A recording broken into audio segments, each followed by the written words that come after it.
استعیذ باللہ من الشیطان الرجیم۔ آج 16 اگست 2024 ہم سلسلہ درس قرآن کو سورۃ البقرہ کی آیت نمبر 165 سے شروع کریں گے، اور 165 سے پہلے جو ہم نے 164 اور 163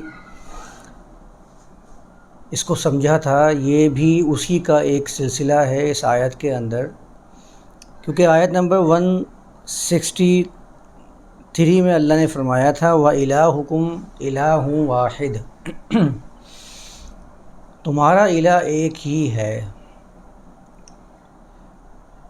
اسی کے بعد آیت نمبر 164 آئی تھی، جس میں اللہ نے اِنَّ فِي خَلْقِ السَّمَاوَاتِ وَالْأَرْضِ، اور پورا ہم نے اس کو تفصیل سے ایک ایک لفظ اور اس میں جو آیات قرآن نے کہا اس کے بارے میں بہت ہی تفصیل سے ہم نے سمجھا تھا، اور یہ بات سمجھ میں آ گئی تھی کہ الہکم الہ واحد جب اللہ کہہ رہا ہے، اور اس کے بعد آسمانوں، زمین اور جتنی چیزیں اس کائنات کے اندر مسخر کردہ ہیں ان کا ذکر جب قرآن کرتا ہے تو کس چیز کی طرف دعوت دیتا ہے، اس کو ہم نے بہت تفصیل سے سمجھ لیا تھا۔ اب جو آیت چل رہی ہے وہ بھی اسی کا ایک سلسلہ ہے، آیت نمبر 163 سے ہی چلا آ رہا ہے۔ بنیادی بات سمجھنے والی یہ ہے کہ اللہ یہاں پر الہکم الہ واحد کہہ رہا ہے، سب سے پہلے یہ ذہن میں رکھ لینا ہے کہ تمہارا الہ ایک ہی ہے۔ آیت نمبر 165 میں اللہ فرماتا ہے وَمِنَ النَّاسِ، لوگوں میں سے وہ بھی ہیں مَن يَتَّخِذُ مِن دُونِ اللَّهِ أَندَادًا، کہ جنہوں نے بڑے ہی اہتمام کے ساتھ، بڑی ہی لگن کے ساتھ، بڑی کوشش کے ساتھ، کیونکہ یہ اتخاذ یہ باب افتعال سے ہے، جیسے کہ ہم نے اہتمام وغیرہ کے الفاظ سمجھے تھے، کسی چیز کو بڑے اہتمام سے، بڑے ہی توجہ، لگن، محنت، کوشش، یہ سارے کے سارے معنی اس باب میں موجود رہتے ہیں۔ لوگوں میں سے وہ بھی ہیں کہ جو بہت ہی اہتمام، لگن اور کوشش سے اللہ کے علاوہ، ابھی میں اس کا ترجمہ من دونی کا ترجمہ علاوہ ہی کرتا ہوں، اس کو پھر ہم سمجھتے ہیں کہ من دونی کا معنی کیا ہے۔ اللہ کے علاوہ انداد کو انہوں نے اپنا رکھا ہے، انداد کو انہوں نے بنا رکھا ہے۔ یحبونہم کحب اللہ، وہ لوگ ان سے ایسی محبت کرتے ہیں کحب اللہ، جیسے کہ اللہ کی محبت ہے۔ والذین آمنوا، اور وہ لوگ جنہوں نے امن دیا یا وہ لوگ جو ایمان لائے، اشد، بہت ہی زیادہ شدید ہیں۔ کس چیز میں زیادہ شدید ہیں؟ اس کا جواب آگے آیا ہے حباً للہ، اللہ کے لیے حب میں وہ بہت شدید ہیں۔ وَلَوْ يَرَى الَّذِينَ ظَلَمُوا، اور اگر وہ لوگ دیکھ لیتے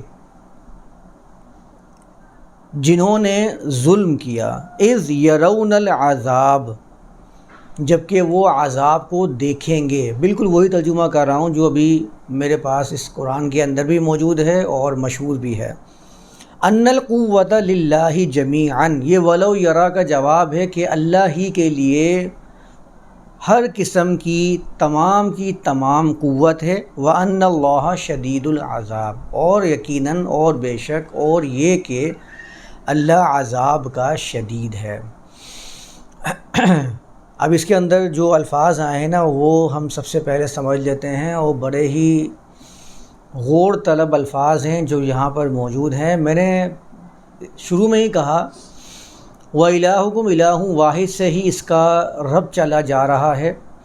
الہکم الہ واحد کو ہم نے سمجھا تھا کہ ایک الوہیت، ایک الہ، تمہارا الہ ایک ہی ہے۔ اس کے بعد اللہ نے توجہ کو ڈائیورٹ کیا ان مسخر کردہ چیزوں کی طرف کہ جو مسلسل مصروف عمل ہیں اللہ کے حکم کو بجا لانے میں. اختلاف لیل و نہار، زمین و آسمان، سماء اور ارض کی تخلیق، سماء اور ارض کے درمیان میں سحاب مسخر کا ذکر فرمایا، جو مخلوقات کے فائدے کے لیے ہمتن گوش ہیں، مسلسل مصروف عمل ہیں، اللہ کے احکام کو بجا لا رہی ہیں. وہ تمام مظاہر فطرت، مظاہر کائنات کی ہر چیز. تو اللہ نے اس طرف توجہ ڈائیورٹ کر کے ایک پیغام تو دے دیا ہے کہ قانون، وحدت قانون کا جائزہ آپ کو لینا ہے. اس کائنات کے اندر ایک ہی قانون ہے. اگر آپ سائنس کی بنیادی اور مسلمہ اصولوں کو پرکھیں تو بنیادی اور مسلمہ جو اصول ہیں ان کی بنیاد دو چیزوں پر قائم ہے.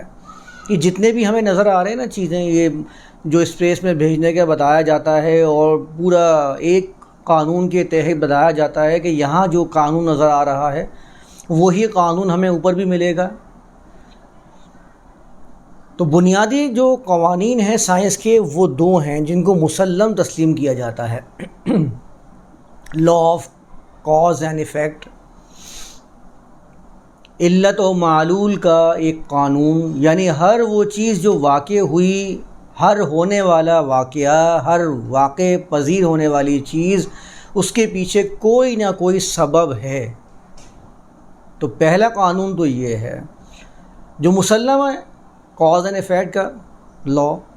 دوسرا لا ہے law of uniformity of nature, وحدت قانون.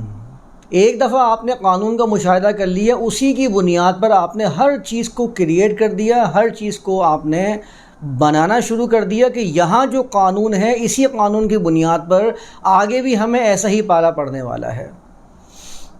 وحدت قانون، وہ میں نے کہا تھا نا ایک مرتبہ ابھی پچھلے درس کے اندر کہ وہ کسی کا قول تھا کہ پادری جس کو خدا کہتا ہے اس کی حقیقت تو مجھے نہیں معلوم کہ ہے یا نہیں، لیکن یہ بات میں جانتا ہوں کہ اس کائنات کے اندر جو وحدت قانون موجود ہے وہ مجھے ہر وقت اس بات کو تسلیم کرنے کے لیے جھکا دیتی ہے کہ ہاں قانون ایک ہی کا چل رہا ہے، وحدت قانون. اور قرآن نے جب الہکم الہ واحد کہا تو اسی طرف اشارہ کیا ہے. اسی لیے تذکیر کائنات، مظاہر فطرت، جو مظاہر کائنات بیان کیے ہیں وہ سارے کے سارے آیت نمبر 164 میں ہم نے پڑھ لیے تھے. یہ بنیادی چیز ہے الہکم الہ واحد کے ساتھ جو میں رب بنا رہا ہوں نا، اس کو آپ سمجھ لیں تو آپ کو اس آیت کو سمجھنے میں آسانی ہو جائے گی. آگے جب یہاں آیت میں فرمایا وَمِنَ النَّاسِ مَن يَتَّخِذُ مِن دُونِ اللَّهِ أَندَادًا، لوگوں میں سے وہ ہیں جنہوں نے بڑے ہی اہتمام اور لگن سے، ایسے ہی خواہ نہیں، بڑے ہی اس کے لیے انہوں نے میدان سر کیے ہیں، بڑی ریاضتیں، مشقتیں، دماغوں کو لڑایا ہے اپنے. اس کے بعد انہوں نے اندادن مقرر کیے ہیں، ایسے ہی نہیں بنا لیے. یہاں پر جو من دون اللہ کا لفظ آیا ہے نا، میں ذرا اس کو آج بیان کر دوں. اور قرآن کے مختلف مقامات پر دون اللہ کے الفاظ آئے ہیں. ویسے تو دونا کے مختلف معنی ہیں، لیکن ہمارے ہاں جہاں بھی من دون اللہ کا لفظ آتا ہے وہاں پر صرف ایک ترجمہ کیا جاتا ہے، اللہ کے علاوہ، اللہ کے سوا، یعنی ایکسیپشن کے لیے استعمال کر لیا جاتا ہے. آپ لغت عربی کا جائزہ لے لیجئے، دونا فوقہ کا اپوزٹ بھی آتا ہے. دونا کا مطلب کسی چیز کو پست کر دینا، کسی کو نظر انداز کر دینا، اسے قابل توجہ نہ سمجھنا، اس کی حیثیت کو کم کر دینا، یہ بھی آتا ہے. جب قرآن میں من دون اللہ مختلف مقامات پہ آتا ہے تو اگر ہم ان آیات کو ایک جگہ پر رکھیں تو یہ بات واضح ہو جائے گی کہ من دون اللہ قرآن میں جہاں جہاں آیا ہے وہ ان لوگوں کے بارے میں آیا ہے جو اللہ کی قدر کو کم کر دیتے ہیں، اور اللہ کی قدر کو کم کر کے دوسرے اس کے مقابل لا کر کھڑا کر دیتے ہیں. اس کو کہتے ہیں اندادن. کیونکہ ندن عربی زبان کے اندر جب اس سے انداد بنا ہے تو ندن کا معنی ہوتا ہے مثل یا نظیر، کسی کا ریزیمبل ہو جانا، کسی کا سملر ہو جانا. لیکن مثل و نظیر تو خود بھی عربی زبان کے لفظ ہیں، تو ندن میں اور مثل و نظیر میں کیا فرق آئے گا؟ ندن کسی کی جوہر خاصی کے اندر شامل کرنے کے لیے استعمال کیا جاتا ہے، کسی کی بیسک کریکٹرسٹکس اس کے اندر کسی کو انوالو کر دینا، شامل کر دینا، اس کے جیسا ہی سمجھنا شروع کر دینا، یہ ندن کے اندر موجود ہوتا ہے۔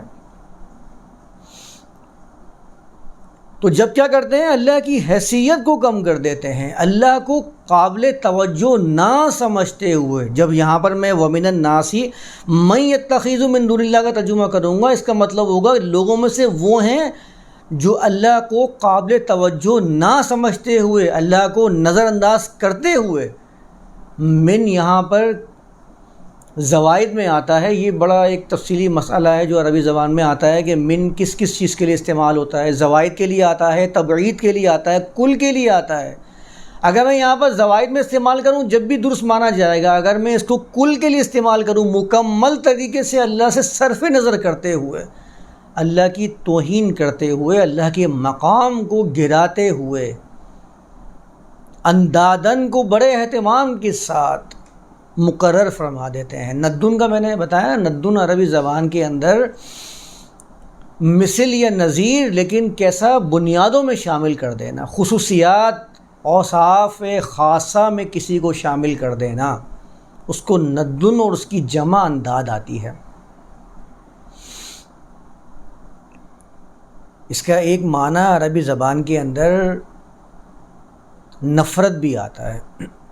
ند البعیر جب کہا جاتا ہے تو اس کا مطلب ہوتا ہے کہ اونٹ بدک کے متنفر ہو کر کسی سمت میں بھاگنا شروع کر دے، متنفر ہو جائے، وحشی ہو جائے۔ بدکا ہوا جو اونٹ ہوتا ہے اس کو ند البعیر اس کے لیے استعمال کیا جاتا ہے۔ تو آپ اس سے اندازہ لگا لیجئے کہ جب انداد آتا ہے لفظ قرآن کے اندر، تو اس کا مطلب ہے کہ اللہ کو نظر انداز کرتے ہوئے ایسی قوتوں کے پاس اپنے آپ کو جھکا دینا،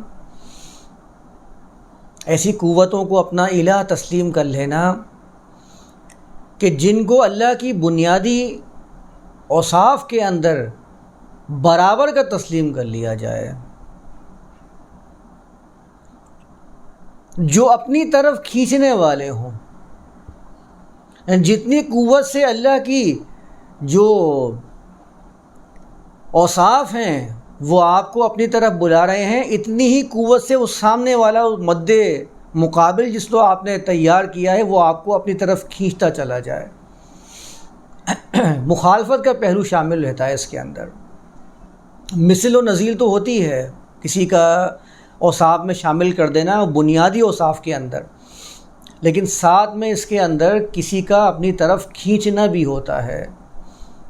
اس کو عربی زبان میں ندن اور انداد کہا جاتا ہے۔ یہ ندن اور انداد کے الفاظ جہاں قرآن میں آئے نا، ذرا وہاں کا جائزہ لے لیجئے، آپ کو خود معلوم ہو جائے گا قرآن کس طرف آپ کو لے کے جا رہا ہے۔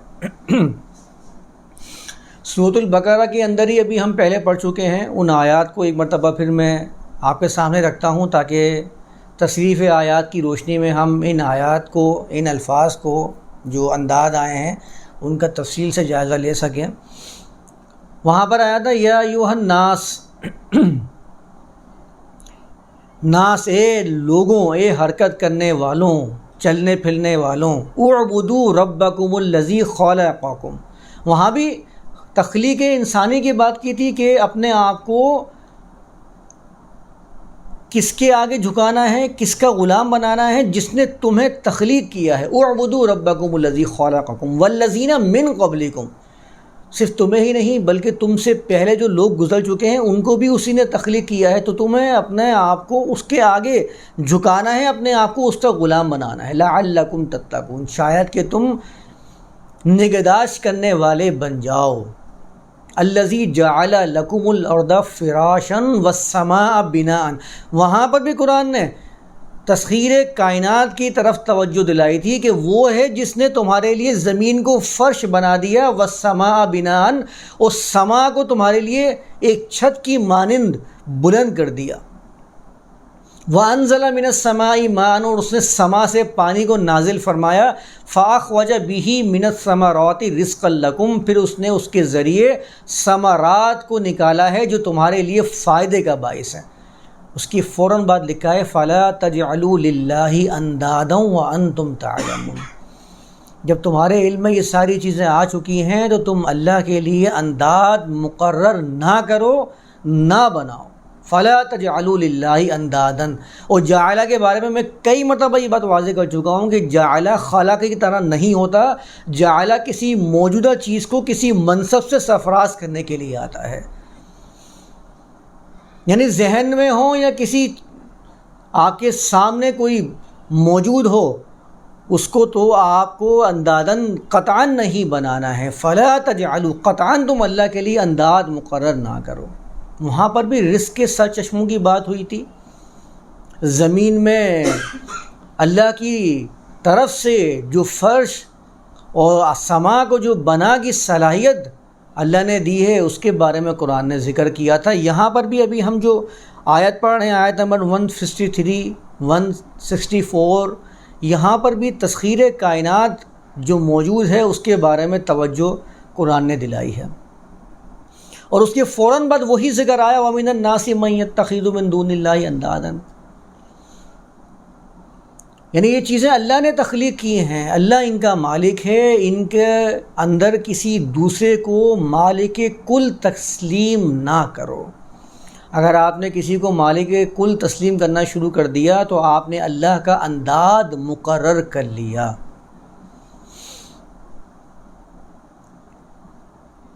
کیونکہ آپ کو تو معلوم ہے نا کہ جب بھی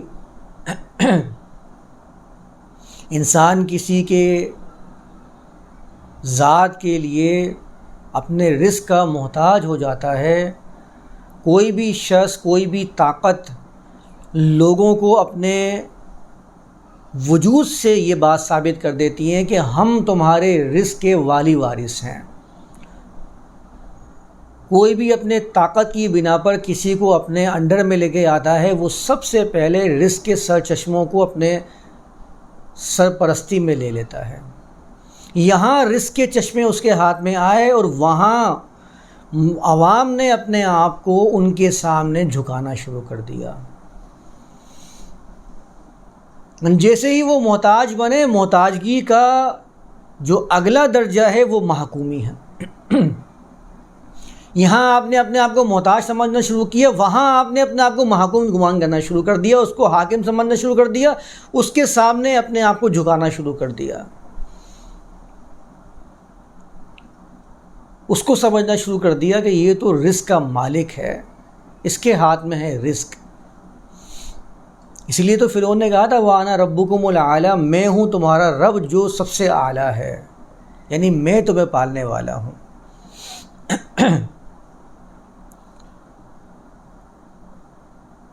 تو رزق کے سر چشمے یہ اللہ کی طرف سے پوری انسانیت کے لیے ہیں۔ اس نے کہا نا یا ایھا الناس، اس نے تمام انسانوں کو مخاطب کیا ہے۔ تو جیسے ہی آپ نے رزق کے سر چشموں کا مالک کسی اور کو گمان کرنا شروع کر دیا، سمجھ لیں آپ نے انداد مقرر کر دیا، آپ نے انداد بنانا شروع کر دیا۔ یہ رزق کے سر چشمے، طاقتوں کا مالک سمجھنا، یہ ہر کسی کا اپنا مختلف ہو سکتا ہے۔ اسی لیے قرآن نے انداد کی تفصیل فراہم نہیں کی ہے، کیونکہ ند ہر کسی کا مختلف ہے، کسی کا ند الگ ہے، کسی کا ند الگ ہے، کسی نے کسی کے سامنے سر جھکایا ہوا ہے، کسی نے کسی کے سامنے سر جھکایا ہوا ہے۔ کسی کے تصور میں کوئی چیز موجود ہے تو وہ اس کے سامنے جھکا چلا جا رہا ہے، اوہام کا شکار ہو جا رہا ہے۔ کسی نے اس تصور کو تصویر کی صورت میں سامنے لا کے کھڑا کر دیا تو اس کے سامنے اپنا کو جھکانا شروع کر دیا۔ میں اکثر یہ مذہب اور دین کے بارے میں جب فرق بیان کر رہا ہوتا ہوں تو ہم یہ بار بار سمجھتے رہتے ہیں اور مختلف پیرائے سے میں بیان کرتا رہتا ہوں۔ عام طور پر ہم سنتے نہیں، آج بھی ہمارے سامنے یہ باتیں آتی ہیں کہ اسلام بھی ایک ریلیجن ہے اور ایک مذہب ہے، جس طرح سے تمام مذاہب کے اندر کچھ اچھی باتیں ہوتی ہیں، اسی طرح سے یہ اسلام کے اندر بھی کچھ اچھی باتیں بیان کر دی جاتی ہیں، اخلاقی گفتگو کر لی جاتی ہے کہ اخلاق پہ بات کر لی جاتی ہے۔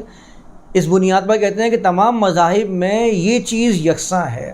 آپ خدا کہیں، بھگوان کہیں، آپ کسی بھی طریقے سے ٹائٹل دے دیجئے، ماننا شروع کر دیجئے،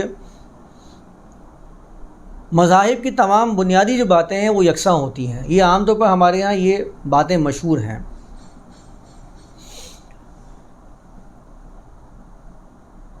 قرآن نے تو اسلام کو دین قرار دیا۔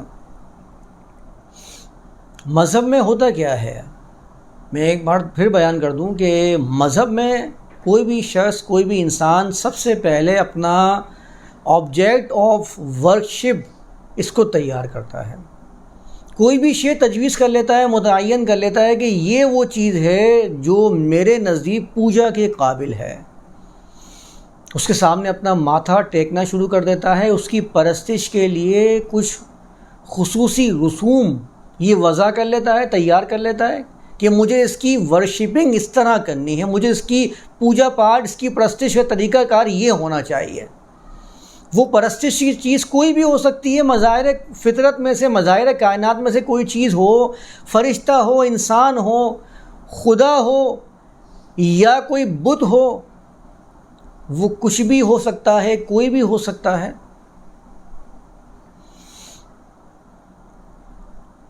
انسان کا اور اس کا تعلق کیا ہوتا ہے کہ انسان اس کو پوجا کرنے والا پرستار ہوتا ہے، اور وہ چیز اس کی پرستیدہ ہوتی ہے جس کی پوجا پاٹ کی جا رہی ہوتی ہے۔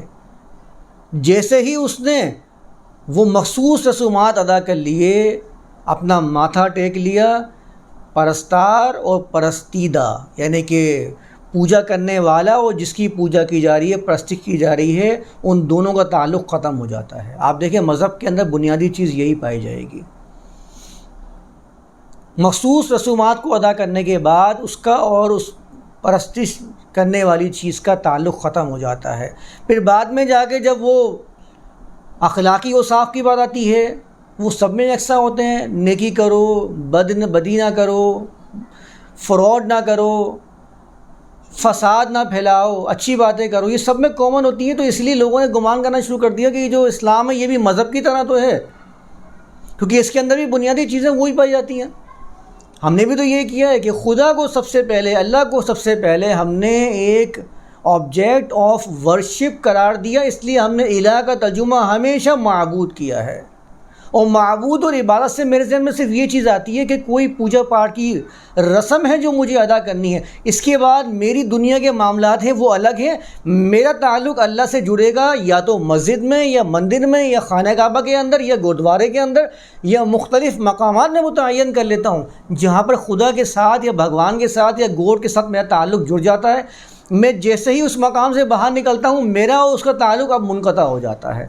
اس لیے تو میں مقامات کی تلاش کر رہا ہوتا ہوں کہ یہ مقامات ہیں جو مقدس مقامات ہیں جہاں پر میرا اور خدا کا تعلق قریب تر ہوتا چلا جائے گا اور میں خدا کا مقرب بنتا چلا جاؤں گا۔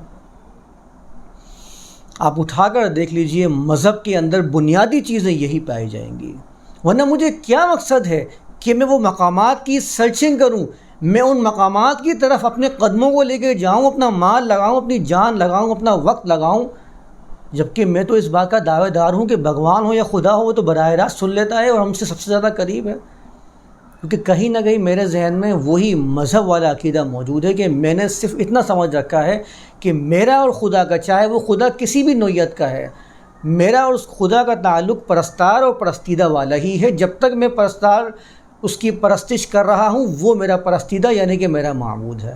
یہاں میں نے مخصوص رسومات کو الگ ختم کیا ہے، یا میرا اس کا تعلق ختم ہونا شروع ہو گیا۔ اسی لیے آپ دیکھیے گا جب بھی عبادت گزار بندے کی بات آتی ہے تو ہمیشہ وہ ہمارے ذہن میں آتا ہے جس کا تعلق کسی خاص موقع پر، خاص جگہ پر اپنے خدا کے ساتھ لگا رہتا ہے۔ تسبیحات کر رہا ہے، تسبیحات کے اوقات متعین کیے ہوئے ہیں، ورشپنگ کر رہا ہے، پریئر کر رہا ہے، اس کے لیے دن متعین کیے ہوئے ہیں، مقامات، اوقات متعین کیے ہوئے ہیں، کچھ مخصوص رسومات اس سے پہلے اور اس کے بعد متعین کی ہوئی ہیں۔ اس کے بعد مجھے اپنا کام چلانا ہے، اپنا کاروبار چلانا ہے، تو میں نے اپنے لیے خاص قسم کے لوگوں کو تیار کیا ہوا ہے کہ جن کے قانون کی بالادستی کو میں تسلیم کرتا ہوں اور اندادن کا مرتکب قرار پاتا ہوں۔ یہ وہ چیزیں جو آپ کو انداز کی طرف لے کر جا رہی ہوتی ہے۔ جیسے ہی آپ نے مذہب کے اندر دین کو ڈھالنا شروع کر دیا، آپ نے انداز مقرر کرنا شروع کر دیں گے، لازمی طور پر کر دیں گے۔ آپ کو معلوم ہی نہیں ہوگا کہ مسائل کے اندر کیا معاملات ہیں، قرآن میں کیا لکھا ہوا ہے۔ اپنے مسئلوں کے لیے آپ نے کسی کی طرف جانا شروع کر دیا، اس کو آپ نے مفتی قرار دینا شروع کر دیا، جبکہ اللہ فرماتا ہے وَيَسْتَفْتُونَكَ فِي النِّسَاءِ قُلِ اللَّهُ يُفْتِيكُمْ، کہ دین کے معاملے میں حکم دینے کا اختیار صرف اللہ کا ہے۔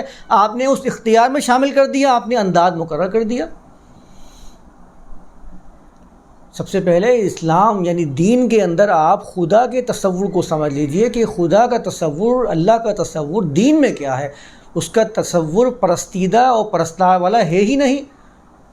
اسلام کے اندر تو انسان کا اور اللہ کا تعلق حاکم اور محکوم، خالق اور مخلوق والا ہوتا ہے، کہ بالادستی حکومت کی صرف اور صرف خدا یعنی اللہ کی ہوتی ہے، اور آپ اس کے محکوم ہوتے ہیں، یعنی آپ اس کی حکومت کے اندر اس کے بتائے ہوئے، اس کے بنائے ہوئے قوانین کی روشنی میں اپنی زندگی کو گزارتے ہیں۔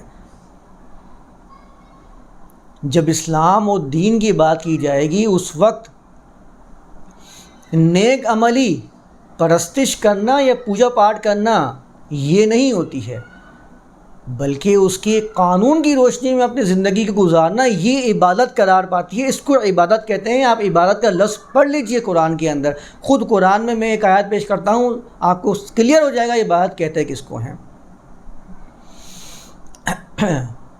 جب موسیٰ فرعون کے پاس اللہ کے کلام کو لے کر گئے ہیں، اللہ کا کلام کیا تھا؟ ان کا جو بنیادی پیغام تھا موسیٰ کا فرعون کی طرف، وہ کیا تھا؟ وہ اللہ کا پیغام یہ تھا ان الحکم الا للہ، حکومت تمہارا اختیار بندوں پر نہیں چلے گا، حکومت اور اختیار صرف اللہ کا چلے گا۔ یہ بنیادی پیغام تھا۔ اس نے کیا کہا تھا؟ فقالوا، انہوں نے کہا فرعون اور آل فرعون، انؤمن لبشرین مثلنا، کیا ہم ہمارے ہی مثل، ہمارے ہی جیسے دو بشر، بشارت دینے والے انسان، ہمارے ہی جیسے نظر آنے والے، ہم ان کے اوپر ایمان لے کر آ جائیں، ہم ان کو امن فراہم کریں گے؟ وقومہما لنا عابدون، اور ان دونوں کی قوم ہمارے عابد ہیں۔ اب ظاہر سی بات ہے فرعون کی پرستش تو کرتے نہیں تھے، وہ فرعون کے تو چنگل میں پھنسے ہوئے تھے۔ یہاں پر عابدون کا مطلب کیا ہوا؟ ہمارے محکوم ہیں،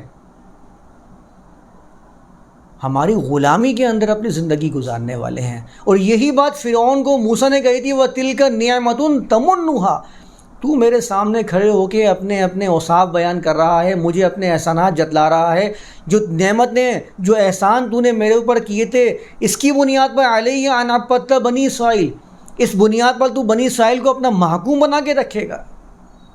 اس آیت کے اندر بھی عبدت کا معنی محکوم کے علاوہ کچھ ہو ہی نہیں سکتا، کیونکہ ظاہر ہے وہ فرعون کی پرستش تھوڑی کرتے تھے، وہ تو اس کی حاکمیت کے اندر اپنی زندگی گزار رہے تھے، اپنی غلام بن کر اپنی زندگی گزار رہے تھے۔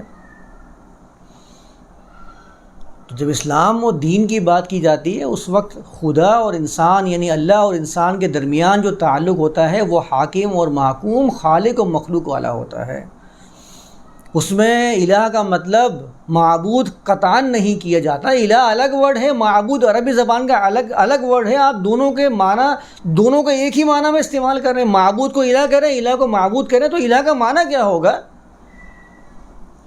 قرآن میں تو معبود کا لفظ آیا بھی نہیں ہے پورے قرآن کے اندر۔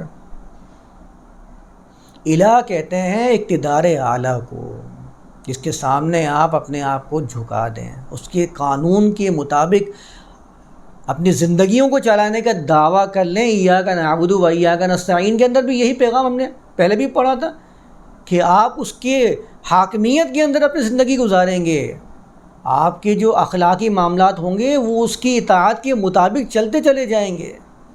اس کے اندر آپ کا معاملہ یہ نہیں ہوگا کہ دیندار الگ ہوں گے اور دنیا دار الگ ہوں گے.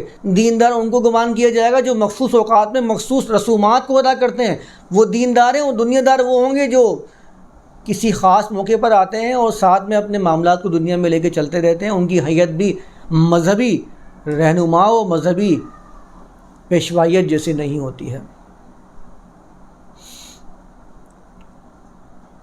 لیکن جیسے ہی مذہب بن گیا ہے اسلام، تو اس کے اندر خدا کو ایک آبجیکٹ آف ورشپ قرار دینا شروع کر دیا کہ ورشپ کے لیے ہمارے پاس ایک آبجیکٹ ہے، اس کی پوجا پاٹ کرتے رہو اور اس کو خوش کرتے رہو. تو اس کا معاملہ پھر یہی ہوگا، اگر آپ اللہ کو اپنی پرستش کا ایک ذریعہ بنا لیں گے، اس کو اپنا پرستیدہ بنا لیں گے، تو پھر آپ اپنے معمول کی زندگیاں اس کے اندر کسی نہ کسی کو حاکم تسلیم کرنا آپ کے لیے ناگزیر ہو جائے گا. یہی وہ چیز ہے جو بتا رہا ہے قرآن، وَمِنَ النَّاسِ مَن يَتَّخِذُ مِن دُونِ اللَّهِ أَندَادًا. کہ لوگوں میں سے وہ بھی ہیں جنہوں نے بڑی لگن سے اللہ کو نظر انداز کرتے ہوئے، اللہ کو قابل توجہ نہ سمجھتے ہوئے، اس کے مقابل لوگوں کو اس کے مثل بنا رکھا ہے. اس کے سامنے اللہ کو نظر انداز کرتے ہوئے ان لوگوں کے سامنے، ان انداد کے سامنے اپنے آپ کو جھکایا ہوا ہے. اس کی محکومیوں، ان کی محکومی کو اختیار کیا ہوا ہے. آگے والے الفاظ بھی بڑے سمجھنے والے ہیں. یحبونہم کحب اللہ.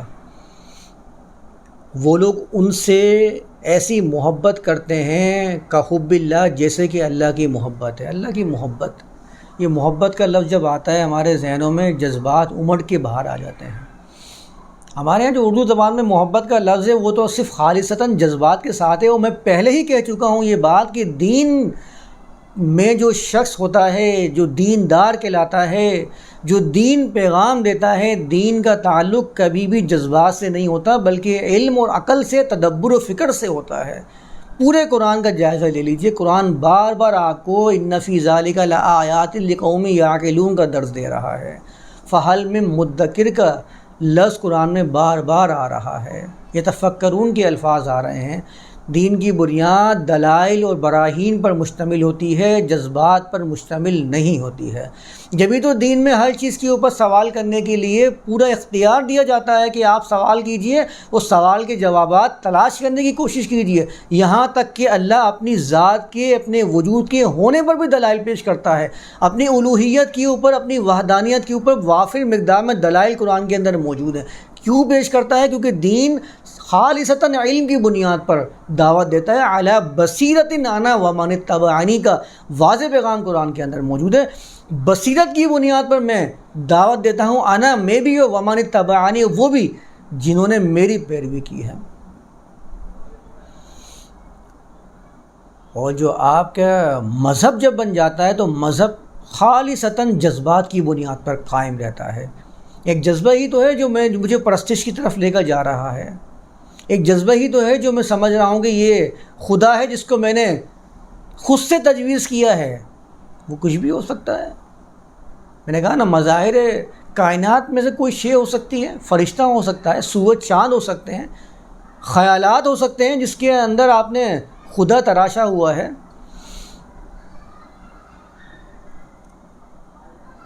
تو وہ خود میں تجویز کر لیتا ہوں، اس کو قابل پرستش قرار دے دیتا ہوں.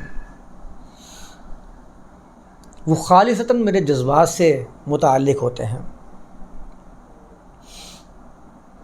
تو محبت کا لفظ پھر اللہ کے لیے کیسے استعمال ہوا؟ عربی زبان کا لفظ محبت بہت مقامات پر قرآن میں یہ محبت کا لفظ، حب کا لفظ، حبہ کا لفظ بھی آیا ہے. یہ بات تو طے ہے کہ جو محبت ہمارے ہاں رائج ہے وہ محبت تو اللہ کے لیے ہم استعمال قطعاً نہیں کر سکتے. آپ عام طور پر تو ایک شخص دوسرے شخص سے، ایک مرد ایک عورت سے، اپنے بچوں سے، دوسرے بچوں سے محبت کر سکتا ہے، انسان انسان سے محبت کر سکتا ہے، اس کے ساتھ دیکھتا ہے، لگا رہتا ہے، اس کے تصور کو اپنے ذہن میں بٹھا لیتا ہے کہ ہاں یہ ایسا ہے، اس کے دماغ کے اندر مستقل وہ نقشہ اس کا رہتا ہے کہ ہاں یہ ہے وہ جو میرے قریب ہے، اس کے لیے ایک تصور لازمی ہے، ایک خاکہ لازمی ہے محبت کے لیے۔ یہ بات تو ذہن نشین رکھنی ہے پہلی چیز۔ کسی کو اس بات کی خبر مل جائے نا اس کے ہاں بیٹا ہوا ہے، وہ چاہے کتنا ہی اس کے اوصاف بیان کر دے، محبت نہیں ہو سکتی جب تک کہ وہ اس کا تصور اپنے ذہن میں نہ بٹھا لے کہ ہاں یہ ایسا ہے۔ کیسے ہو سکتی محبت؟ خالصتاً جذبات انسانی سے تعلق ہوتی ہے یہ چیز، خالصتاً تصور سے تعلق رکھنے والی چیز ہے یہ محبت جو ہمارے اردو میں رائج ہے۔ پھر محبت سے ایک قدم آگے بڑھتے ہیں تو وہ عشق کی طرف چلے جاتے ہیں۔ وہ تو میں بھی آتا ہوں کہ عشق بھی خالصتاً جذباتی معاملہ ہے۔ ہم تو ابھی محبت میں بات کر رہے ہیں، عشق کی تو بہت دور کی بات ہے کہ اللہ سے میں عشق کا لفظ استعمال کروں، جو قرآن میں استعمال نہیں ہوا تو میں اس کو دین کے لیے استعمال کیسے کر سکتا ہوں عشق کا لفظ؟ ہم تو اپنے جن سے محبت کرتے ہیں ان سے بھی ہم عشق کا لفظ استعمال کرتے ہوئے گھبراتے ہیں۔ میں کیا بلکہ آپ بھی اپنے ماں، اپنے باپ جن سے آپ محبت کے دعوے دار ہیں، آپ ان سے یہ نہیں کہہ سکتے کہ میں اس سے عشق کرتا ہوں، میں اپنے ماں اور باپ سے عشق کرتا ہوں۔ یہاں تک کہ اگر کوئی نکاح کر لیتا ہے، شادی کر لیتا ہے کسی عورت سے، تو اس کے لیے بھی عشق کا لفظ استعمال نہیں کرتا، محبت کا لفظ استعمال کرتا ہے۔ جبکہ بیوی کے ساتھ تو جذبات اور مختلف قسم کے ہوتے ہیں۔ بچوں سے کبھی کوئی بول سکتا ہے کہ میں ان سے عشق کرتا ہوں، کیونکہ اس کو معلوم ہے کہ یہ عشق کا لفظ کس لیے استعمال کیا جاتا ہے۔ میں تو ابھی محبت کی بات کر رہا ہوں، عشق کے لفظ کا استعمال تو ہم کیا ہی کر سکتے ہیں اللہ کے لیے۔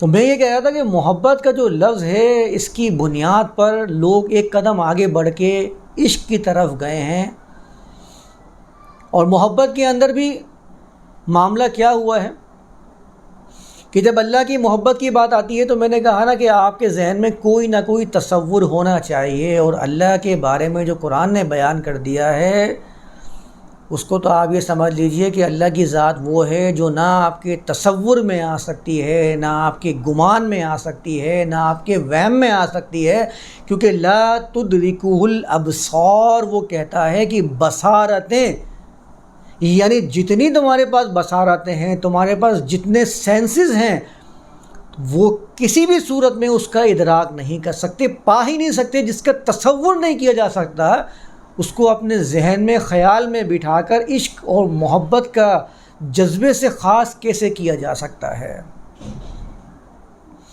جو کہتا ہے لیس کمثلہ شیء، کہ اس کے مثل کوئی شے نہیں ہے، جب اس کے مثل آپ کسی کو سمجھ ہی نہیں سکتے تو آپ اس کا خاکہ ذہن میں بٹھا کیسے سکتے ہیں؟ یہ کیسے کہہ سکتے ہیں کہ میں اللہ سے محبت کرتا ہوں؟ وہ والی محبت جو ہمارے اردو میں رائج ہے۔ میں ابھی عربی زبان کی محبت کا لفظ کی بات نہیں کر رہا۔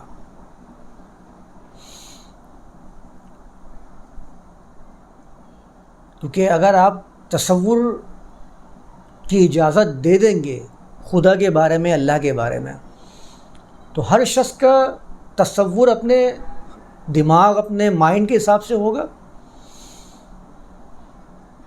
ہر شخص مختلف طریقے سے خدا کا تصور کرے گا، ہر کسی کا تصور جدا ہوگا تو ہر کسی کا خدا بھی جدا ہوگا۔ یہی وجہ ہے کہ مختلف مذاہب میں خدا کا تصور بھی مختلف ہی ہے، اور چونکہ محبت ایسی ذات سے ہونا کہ جو تصور میں نہ آ سکے، یہ نفسیاتی طور پر بھی ممکن نہیں ہے۔ اسی وجہ سے، اسی دشواری کی وجہ سے لوگوں نے خدا کا تصور ذہن میں لانے کے لیے اور اس سے محبت کے لفظ کو جائز قرار دینے کے لیے وہ بت تراشنا شروع کر دیے جو آج ہم دنیا کے اندر دیکھتے آ رہے ہیں۔ خدا تو ایسا ہوگا تو یہ ایسا لا کے کھڑا کر دیا۔ مختلف خداؤں کا تصور جو ہمارے معاشروں میں انسانوں کے اندر موجود ہے، پایا جاتا ہے، وہ کس بنیاد پر ہے کہ ہر شخص نے خدا کا تصور اپنے ہی مائنڈ سے کیا ہوا ہے، تصور میں لائے بغیر تو کسی سے لفظ محبت اردو والا وہ ممکن ہی نہیں تھا، تو انہوں نے ایک تصویر پیش کر دی کہ یہ ہے جس کی تمہیں محبت کرنی ہے۔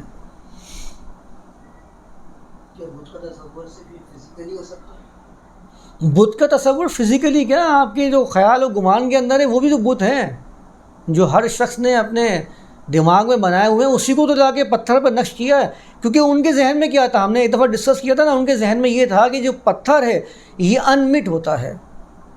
اس زمانے میں تو یہی تھا، آج یہ انٹرنیٹ اور ٹیکنالوجی آئی ہے جس سے ہم چیزوں کو ہمیشہ کے لیے باقی رکھنے پر قابل ہو چکے ہیں، ورنہ پہلے ایک پتھر ہی ہوتا تھا جو آنے والی مصیبتوں کا سامنا کر سکتا تھا۔ ہوائیں اس کی چل رہی ہیں، جھکڑ چل رہے ہیں، درخت گر جاتے ہیں، ہوا مٹی اڑ جاتی ہے، پانی آتا ہے تو چیزوں کو حشر نشر کر دیتا ہے۔ ایک پتھر تھا جس نے اپنے اندر مورتوں کو سجا کے رکھا ہوا تھا۔ آج بھی ہمارے ہاں مشہور کہاوت ہے کہ پتھر پر لکیر،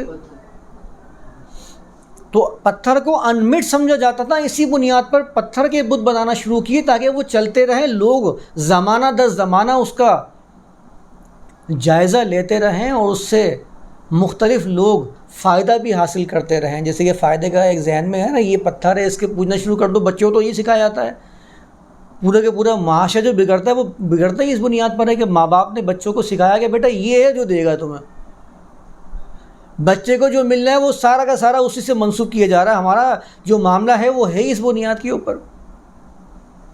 اکثر لوگوں کو سوال کرتے ہوئے سنا ہے، میں نے بھی، میرے پاس بھی سوالات آتے ہیں، پوچھتے ہیں کہ آپ تو کہتے ہیں کہ اس سے یہ نہیں ہوتا، اس سے وہ نہیں ہوتا، لیکن ہم نے تو کیا ہے تو ہمیں تو حاصل ہوا ہے، تو آپ بتائیں اس کا کیا کریں؟ آپ تو کہتے ہیں کہ دعا مانگو تو ملتا نہیں ہے معاملہ، دعا تو قرآن کے اندر ہے، جو وہ پکارا تھا آپ نے، اللہ نے جواب دے دیا ہے۔ آپ تو کہتے ہیں فلاں کے پاس مت جاؤ، ایسا نہیں ہوتا، آپ تو کہتے ہیں نزل کو نہ مانو، اس کی کوئی حیثیت نہیں ہے، لیکن نزل سے تو ہوتا ہے۔ تو میں ہمیشہ ان کو یہ جواب دیتا ہوں کہ آپ جو تصور ذہن میں پہلے سے بنا کر بیٹھے ہیں، آپ ہر چیز سے اس سے ریلیٹ کرنے کی کوشش کریں گے۔ مجھے یہ چیز حاصل ہونی تھی، لیکن چونکہ مجھے بتایا گیا ہے کہ یہ عمل کر لو اس چیز کے حصول کے لیے، میں نے وہ عمل بھی اس کے ساتھ جاری و ساری رکھا، وہ مجھے حاصل ہو گئی، میں نے اس کو ریلیٹ کر دیا اپنے اس عقیدے، اپنے اس نظریے سے جو لوگوں نے میرے ذہن میں رائج کیا تھا، اور اپنے آپ کو اطمینان دلانا شروع کر دیا کہ مجھے جو حاصل ہوا تو اس کی وجہ سے ہوا ہے۔ ایسے ہی لوگ مندروں پہ اور مزاروں پہ اور مختلف مقامات پر جو خدا کی طرف منسوخ کیے جاتے ہیں، ایسے ہی نہیں جا رہے ہیں، کوئی نہ کوئی بات ہے جو جا رہے ہیں، ایسے نہیں چلے جاتے، ان کو کچھ نہ کچھ تو حاصل ہو رہا ہے نا جو جا رہے ہیں۔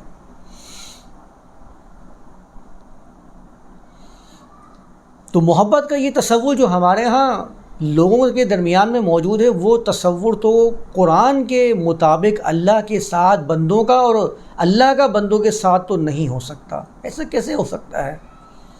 آپ اللہ کے لیے کہتے ہیں کہ اللہ محبت کرتا ہے، تو آپ نے تو اللہ کے لیے جذبات کو ثابت کر دیا، اور جذبات میں تو اتار چڑھاؤ رہنا یہ بنیادی حیثیت رکھتا ہے۔ اگر میں کہتا ہوں کہ اللہ کے لیے محبت کا لفظ صحیح ہے، اللہ کے لیے جذبات ثابت کرنا درست ہے، تو میں یہ ماننا شروع کر دوں گا کہ ہاں اللہ کے جذبات کے اندر بھی اتار چڑھاؤ رہتا ہے۔ جبھی تو میں ثابت کرتا ہوں اللہ کبھی خوش ہوتا ہے، کبھی غصہ ہوتا ہے، یعنی اس کے جذبات کے اندر اتار چڑھاؤ کا معاملہ موجود ہے اور جاری و ساری ہے۔ کتنا غلط نظریہ ہے اللہ کے بارے میں۔ اتار چڑھاؤ جس کی ذات میں لگا رہتا ہے، اس کی سنت میں تبدیلی آنا لازمی ہے۔ اس کی سنت دائمی کیسے رہ سکتی ہے؟ اس میں زوال آنا یہ بنیادی حیثیت رکھتا ہے جس کے جذبات میں اتار چڑھاؤ آتا رہے گا۔ وہ ذات جب دعویٰ کر رہی ہے اور ببانگ دہل دعویٰ کر رہی ہے فلن تجد لسنت اللہ تبدیلا، اور تبدیل کے ساتھ تحویل کا لفظ بھی آیا ہے۔ آپ تحویل کے لفظ کو ذرا غور سے سمجھ لیں۔ حول عربی زبان میں ایک حالت سے دوسری حالت میں جانے کے لیے استعمال کیا جاتا ہے۔ جبھی تو ہم کہتے ہیں کیا حال ہے، یعنی حال میں کوئی تبدیلی ہوئی ہے یا نہیں ہوئی ہے، ایک کنڈیشن سے دوسری کنڈیشن میں آپ منتقل ہوئے ہیں یا نہیں ہوئے ہیں۔ تو اللہ تو ببانگ دہل اعلان کر رہا ہے کہ نہ تو تبدیلی پائیں گے اللہ کی سنت میں، نہ ہی تحویل پائیں گے۔ یہ ایسی ذات سے ممکن ہے کہ جس کے اندر جذبات کا اتار چڑھاؤ موجود ہی نہ ہو، بلکہ اس کے اندر یہ جذبات ثابت کرنا یہ بدترین قسم کا گمراہی اور بدترین قسم کا جرم ہو۔ ورنہ پھر یہ والی آیت تو آپ اللہ کے لیے کیسے مان سکتے ہیں، فلن تجد لسنت اللہ تبدیلا؟ یہ مانتا بھی رہوں اور جذبات کو بھی ثابت کرتا رہوں تو یہ پھر اس آیت کا انکار نہیں تو میں اس کو کیا قرار دوں گا؟ کافر کے سر پہ سینگ تھوڑی ہوتے ہیں، کافر تو وہی ہوتا ہے جو اللہ کی آیت کا انکار کر دے۔ تو اللہ کے لیے تو محبت کا لفظ ثابت کرنا یہ درست نہیں ہے۔ جذبات کا اتار چڑھاؤ، محبت کا لازمی نتیجہ نفرت ہے۔ نفرت بھی تو اللہ کے لیے ثابت کر دیتے ہیں ظالم، کہتے ہیں فَإِنَّ اللَّهَ عَدُوٌّ لِّلْكَافِرِينَ، اللہ تو کافروں سے نفرت کرتا ہے، اللہ تو کافروں کا دشمن ہے۔ دشمن جو خود بنائے وہ دشمن کیسے ہو سکتا ہے؟ جو خود اختیار دے وہ دشمن کیسے ہو سکتا ہے؟ ایک معمولی چیز کو کریٹ کرنے والا اس سے نفرت نہیں کر سکتا۔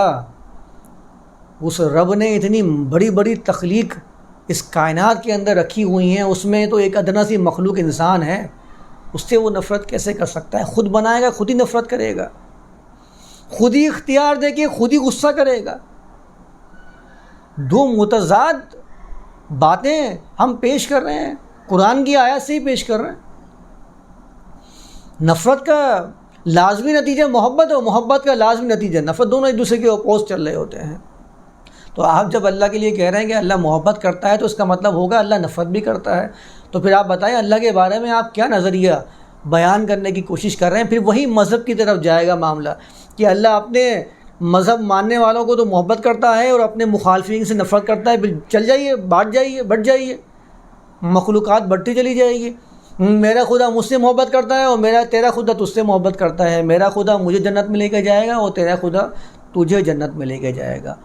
میرے خدا کو تیری پیدائش پر کوئی پرواہ نہیں ہے، میرے خدا کے نزدیک تو گھاس کی اس بھوسی کی طرح ہے جس کے اوپر کسی کی نظر نہیں جاتی ہے۔ میرے خدا کے نزدیک تو ایسی چیز ہے کہ جیسے روشنی میں اڑنے والے ذرات، کسی کو اس کی پرواہ نہیں ہوتی ہے۔ اور تیرے خدا کا میرے ساتھ بھی یہی معاملہ ہے، کیونکہ میں نے تو خداؤں کی تقسیم کر دی ہے کس بنیاد پر کہ میں نے خدا کے لیے جذبات ثابت کر دیے ہیں، نفرت اور محبت، خوشی اور غضب۔ تو یہ والا محبت کا لفظ آپ اللہ کے لیے استعمال نہ کریں، اور خاص طور پر محبت کا ترجمہ کریں ہی نہ تو بہتر ہے۔ جیسے میں اگر بیان کر رہا ہوں تو میرے ذہن میں محبت کا پورا معنی موجود ہے، لیکن آپ لازمی طور پر اس کا خیال رکھیں گے جب بھی محبت آئے اس کے اصل معنی کو استعمال کریں۔ وہ معنی کیا ہے وہ میں بھی بتاتا ہوں۔ یحبونہم کحب اللہ، حبا۔ قرآن میں جب آیت آئی ہے مثل الذین ینفقون اموالہم فی سبیل اللہ کمثل حبۃ، جائزہ تو لیں، حبۃ کا جو روٹ لیٹر ہے، ٹرائی لیٹر ہے، وہ تو سیم ہے، حبا، اسی سے محبت بنا ہے، اسی سے حب بنا ہے، اسی سے حبہ بنا ہے۔ حب تو عربی زبان میں پلس کو کہا جاتا ہے، گولیوں کو کہا جاتا ہے، دانے کو کہتے ہیں، کھیت میں اگنے والا اناج اس کو حب کہا جاتا ہے عربی زبان کے اندر۔ خود قرآن میں حبتن کے الفاظ آئے ہیں۔ تو بنیادی طور پر عربی زبان میں آپ جب جائزہ لیں گے ہا، با اور با کا، اس کا بنیادی معنی لزوم اور ثبات، کسی کے ساتھ لگے رہنا، اور ثبات لگے ایسے رہنا کہ استحکام کے ساتھ جم کر کسی کے ساتھ اپنے تعلق کو قائم رکھنا، یہ عربی زبان میں حبہ اور حب کے معنی ہوتے ہیں۔ احب البعیر کہتے ہیں عربی زبان میں اونٹ بڑی مضبوطی سے جم کر بیٹھ گیا، استحکام۔ حب الماء کہتے ہیں عربی زبان میں اس مٹکے کو جس کے اندر پانی کو محفوظ کیا جاتا ہے، جس اسٹینڈ کے اوپر اس مٹکے کو رکھا جاتا ہے اسے بھی حب الماء قرار دیتے ہیں، کیونکہ وہ اس پانی کو تھام کے رکھتا ہے۔ آپ کا جو مشکیزہ پرانے زمانے میں جس کو مشت بھی کہا جاتا تھا، اس کو بھی عربی زبان میں حب الماء کہتے ہیں۔ کسی کے ساتھ لگے رہنا، ثبات، استحکام کے ساتھ، لزوم، لازم پکڑ لینا کسی کو، پیچھے پیچھے چلتے رہنا کسی کے، اپنے آپ کو جدا نہ کرنا اس سے، یہ عربی زبان میں حب کا معنی ہے۔ جب قرآن میں کمثلی حبتن کا لفظ آیا، اناج و دانہ، اناج و دانہ آپ سے کیا چاہتا ہے؟ آپ کا لگاؤ، آپ کا ثبات، مسلسل توجہ، مسلسل نگہداشت، لعلکم تتقون، کو بار بار قرآن کہتا ہے کہ تم نگہداشت کرنے والے بن جاؤ۔ کیوں؟ مسلسل نگہداشت چاہتا ہے آپ کی، جبھی تو دانہ نکلتا ہے اور اناج بن جاتا ہے اور فائدے کا باعث بنتا ہے۔ یہاں میں نے بیج زمین میں لگایا، میں چھوڑ دوں نگہداشت کرنا، توجہ دینا ہی چھوڑ دوں، اس سے لگاؤ رکھنا ہی چھوڑ دوں، وہ دانہ کھیتی بن کے سامنے آئے گا، اناج بن کے سامنے آئے گا؟ نہیں آئے گا، ختم ہو جائے گا، گردش ایام کا شکار ہو جائے گا، سیلاب کے ساتھ بہہ جائے گا، ہواؤں کے جھکڑ سے اڑ جائے گا، ختم ہو جائے گا۔ نگہداشت اور لزوم یہ لازمی حیثیت رکھتا ہے۔ اور جب آپ حبہ کے دوسرے پہلو پہ آئیں گے تو دانہ جب کھل کے سامنے آتا ہے اناج کی شکل میں، تو وہ آپ کی اس محنت، آپ کے ثبات، آپ کے لزوم، آپ کے استحکام کا نتیجہ ہوتا ہے جو بھرپور طریقے سے آپ کو حاصل ہو جاتا ہے۔ تو دونوں چیزیں ذہن میں رکھنی ہیں۔ جو میں نے پہلا معنی بیان کیا، احب البعیر، جم کر بیٹھ گیا، استحکام، اور جو میں نے دوسری بات بیان کی، حب الماء، پانی کا مشکیزہ، مٹکا پانی کا، وہ کیا کرتا ہے؟ محفوظ کر دیتا ہے۔ اور وہ اسٹول جس کے اوپر وہ مشکیزہ یا وہ مٹکا رکھا جاتا ہے، اس کو حب الماء کہتے ہیں۔ کیوں؟ کیونکہ وہ تھام کے رکھتا ہے، حفاظت کرتا ہے۔ اب آپ ان دونوں معنی کی روشنی میں سمجھ جائیے کہ یحبونہم کا حب اللہ کا مطلب کیا ہوا۔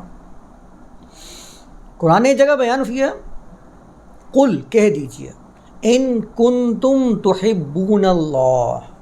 قرآن تو اپنی تفسیر آپ کرتا ہے، ہم تو صرف یہاں پر ان آیات کو ایک جگہ یکجا کرنے کے لیے کوشش کرتے ہیں کہ چلو تصریف آیات سامنے رکھ دیں گے، چونکہ عربی زبان کے اندر ہے تو عربی زبان کے معنی بھی سامنے رکھ دیں گے۔ قرآن تو اپنی تفسیر آپ کرتا ہے، کہتا ہے قل ان کنتم تحبون اللہ، کہہ دیجئے اگر تم اللہ سے محبت کرتے ہو۔ میں محبت کا لفظ استعمال کر رہا ہوں کیونکہ میرے ذہن میں محبت کا معنی موجود ہے، آپ محبت ہی کر لیجئے۔ قل ان کنتم تحبون اللہ فاتبعونی، اگر تم اللہ سے محبت کرتے ہو، اللہ کی محبت کرتے ہو، اللہ کی محبت ترجمہ یہاں درست ہے، اللہ کو محبت کرتے ہو یہ ترجمہ درست ہے۔ فاتبعونی، جس راستے پر میں گامزن ہوں تم میرے پیچھے پیچھے اسی راستے پر آتے چلے جاؤ۔ اس کا مطلب کیا ہوا؟ محبت کا معنی عربی زبان میں اتباع، پیچھے پیچھے چلنا۔ اور آگے جواب کیا دیا؟ یحببکم اللہ، اللہ تم سے محبت کرے گا، ویغفر لکم ذنوبکم، یعنی تمہیں تمہارے ذنوب سے محفوظ کر دے گا۔ جو چیزیں تمہارے ساتھ رکاوٹ بنی ہوئی ہیں، جو چیزیں تمہارے ساتھ لگی ہوئی ہیں، وہ الزامات ہوں، معاملات ہوں، مصیبتیں ہوں، اللہ تمہیں ان سے محفوظ کرے گا۔ یہ اللہ کی محبت ہے۔ یحببکم اللہ یہاں پر واو تفسیری ہے، یعنی کہ تمہیں محفوظ کر دے گا۔ ایک ہی آیات کے اندر اللہ کی محبت اور اللہ سے محبت دونوں واضح ہو گئے کہ اللہ کی محبت کیا ہے کہ آپ اللہ کے پیچھے پیچھے جاتے رہیں، اور اللہ آپ سے محبت کیسے کرے گا؟ وَيَغْفِرْ لَكُمْ ذُنُوبَكُمْ، آپ کو محفوظ کرے گا۔ وہی معنی جو میں ابھی بیان کر رہا تھا۔ اور پھر یہاں تک ہی بس نہیں کی ہے، بلکہ ابھی اور آگے بات کی ہے۔ آگے کہہ دیا کہ اگر اب بھی تمہاری سمجھ میں نہیں آتا ہے نا، ایک بار اور ان کے سامنے رسول آپ بیان کر دیجئے، قل، واضح الفاظ میں اور بتا دیجئے، اطیعوا اللہ والرسول، کہ اللہ کی محبت کیا ہے؟ اطیعوا اللہ والرسول، اللہ اور رسول کی اطاعت، یہ اللہ کی محبت ہے۔ اور آگے الفاظ بھی سننے والے ہیں، فَإِن تَوَلَّوْا، اگر تم نے اپنے منہ کو پھیر لیا، فَإِنَّ اللَّهَ لَا يُحِبُّ الْكَافِرِينَ، وہاں بھی حب کا لفظ آ گیا، روح گردانی کے مقابلے میں حب آ گیا ہے، یعنی کہ آپ کا کسی کے ساتھ لگے رہنا، کسی کے پیچھے پیچھے چلتے رہنا، ثبات اور لزوم۔ اگر آپ نے ثبات اور لزوم نہیں کیا ہے، آپ نے روح گردانی کی ہے، تو پھر اللہ بھی آپ کے ساتھ اپنی وابستگی نہیں رکھے گا۔ جو اللہ کی نعمتیں، اللہ کی رحمتیں آپ کو ملنے والی ہیں وہ آپ سے دور ہوتی چلی جائیں گی۔ ایک ہی آیت میں، 2 آیات کے اندر ایک ہی مقام پہ اللہ نے واضح کر دیا کہ حب اللہ کا مطلب کیا ہے، اللہ کی محبت۔ والذین آمنوا اشد حبا للہ، وہ لوگ جو امن دینے والے ہیں، جنہوں نے امن دیا، وہ اللہ کی محبت میں شدید ہیں، بہت زیادہ مضبوط ہیں، شدید ہیں۔ تو اللہ کی محبت کیا ہوئی؟ اللہ کے ساتھ اپنے آپ کو لگا کے رکھنا، فاتبعونی والا معاملہ اپنے ساتھ رکھنا۔ تبعونی کا مطلب کیا ہے؟ میرے پیچھے پیچھے چلو، میرے اتباع، جس راستے پر میں جا رہا ہوں اس کے پیچھے پیچھے چلنا، یہ فاتبعونی ہے۔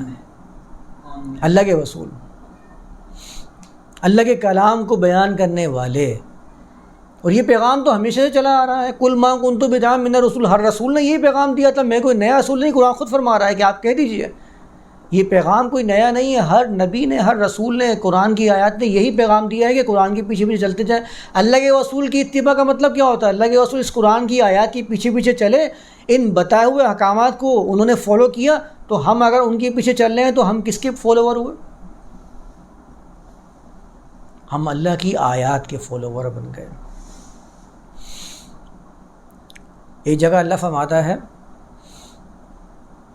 یا ایھا الذین آمنو، اے وہ لوگوں جنہوں نے امن دیا، من یرتد منکم عن دینہ، جس نے بھی تم میں سے اپنے دین کو تبدیل کر دیا۔ یہاں پر یرتدہ کا لفظ آیا ہے، ارتداد، جس سے مرتد بھی بنا ہے۔ ہمارے یہاں تو مرتد کے بارے میں بڑی باتیں ہیں نا، میں کسی دن بڑے تفصیل سے بیان کروں گا۔ جو بھی تم میں سے اپنے دین سے مرتد ہو گیا، فسوف یأتی اللہ، اس کو اللہ نے کوئی سزا بیان نہیں کی یہاں پر کہ آپ اس کو جان سے مار دو، جلا دو، ختم کر دو، نہیں۔ اس نے کہا فسوف یأتی اللہ بقوم، عنقریب وہ ایک قوم کو لے کر آ جائے گا، یحبونہم کحب اللہ۔ اب آپ خود سے موازنہ کر لیجئے، قرآن 2 الفاظ کو، متضاد الفاظ کو لا کر معنی کو متعین کر دیتا ہے۔ ارتداد، اپنے منہ کو پھیر لینے کے مقابلے میں، وَيُحِبُّهُمْ بِقَوْمٍ يُحِبُّهُمْ وَيُحِبُّونَهُ، یہ لے کر آیا ہے۔ یعنی کہ منہ موڑنے کے مقابلے میں کسی کے ساتھ لگ جانا، یہ ہے يُحِبُّونَهُمْ كَحُبِّ اللَّهِ، یہ ہے اشد حبا للہ۔ وہ اللہ کے ساتھ اپنے آپ کو لگا کے رکھیں گے، اللہ ان کے ساتھ ثبات اختیار کر لے گا، ان کے اعمال کی بھرپور نتائج انہیں دے گا۔ جیسے میں نے کہا تھا نا، حبہ دانے کے بھرپور نتائج مل جاتے ہیں اگر آپ اس کی نگہداشت بہترین انداز میں کریں۔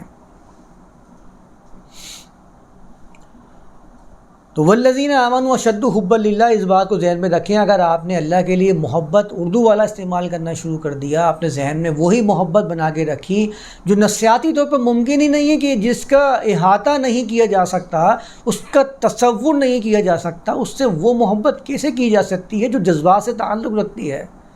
میں نے کیا کہا تھا کہ دین میں اللہ کا تصور حاکم اور محکوم والا ہے، محبوب والا نہیں ہے۔ یہ بات ذہن میں رکھیے گا، محبوب کا لفظ تو قرآن میں آیا بھی نہیں ہے۔ حاکم اور محکوم والا، خالق اور مخلوق والا تصور ہے جو قرآن نے دیا ہے۔